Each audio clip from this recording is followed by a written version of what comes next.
Jai Guru, everyone. So I wanted to just have a conversation today on two different topics. The first being the whole concept of manifestation and the law of attraction and whatnot, which I totally believe is possible.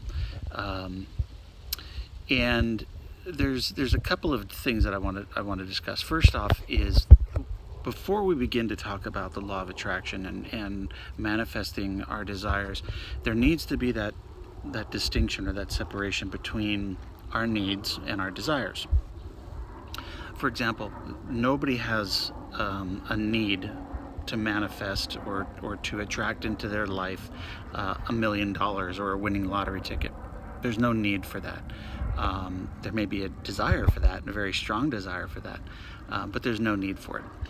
Now, can we attract into our life these desires, these things that like winning the lottery or getting a brand new car for no money or all that kind of stuff? Certainly we can. But what you want to be concerned with is not the process of how it happens, but what it is that you're actually attracting. When you're focused on attracting things in the realm of desires, you are looking at your relationship with the world from the point of duality, from the point of have not, hot and cold, life and death, right? All of these things that are either one way or the other. So when you're attracting desires, there's something that you currently don't have, but that you want to have, right? So you're in the realm of not having, and you want to attract what you do have. And the only way to do that effectively is to act as if you already have it, as if it's already there. Because if you are focused on trying to draw it in, then you are actually putting energy into the fact that it's not there yet, that you don't have it currently. And you just wind up getting more situations and more events that support that it's out there, that I'm waiting for it, that I don't have it yet. But it's not the essence is that I have it now. So that could be one of the reasons why it never does appear, because you're looking to manifest something that in reality, number one, you don't need, and number two, that you're trying to fill a hole, something that is missing. And the only way to fill that hole is to recognize that hole exists. Once it's filled, the hole doesn't exist anymore. So this goes back to really the discussion of the self and how we observe the self. If we see the self, and I use self in the capital S format here, the true self, the higher self. If we see the self as being separate, as being an individual, as being a part of our environment, our world, all of creation, versus being or being not being a part of, but being separate from all of this, then our ability to manifest is based on our identification with the ego. So all we're really doing when we manifest things that we desire versus those items that we need is we're just really setting ourselves up for another round. Right? If you believe in karma, if you believe in past lives and reincarnation and all that stuff, when you look at manifesting desires, you're simply reinforcing two things. Number one, you're reinforcing the fact that you are separate, from, because you do not have this $1 million or the winning lottery ticket or whatever it is. And when you identify as that individual I that does not have, that $1 million is out there, right? It's part of the universe already. It's there. It might not be in your bank account, which is why if you identify as being separate from, then you're not going to then you're looking to feed the ego. You're looking to supply what the ego, the lower self, is looking to have or to attain.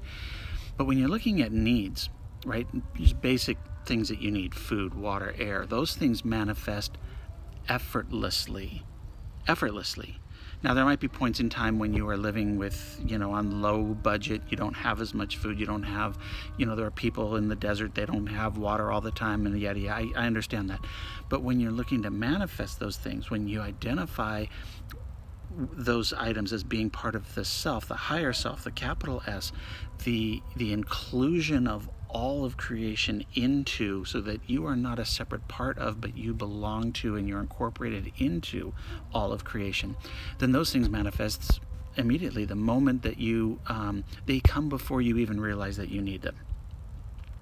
When your needs manifest, when you are attracting into your life everything that you need, it really does become effortless.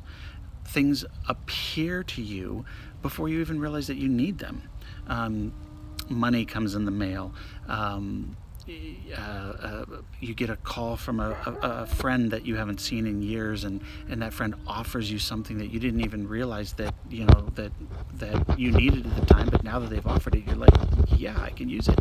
A neighbor says, hey, could you use blah blah blah, whatever, or they come by, they drop off tomatoes or zucchini from their garden or something like that.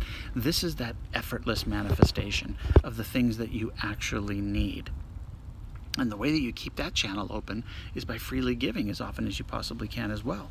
The more that you give, because again, if you see yourself as, okay, this is coming to me, and you identify yourself as separate, they are giving this to me, versus the fact that you are living in this environment where everything is a part of everything, right? Everything is there is no separation.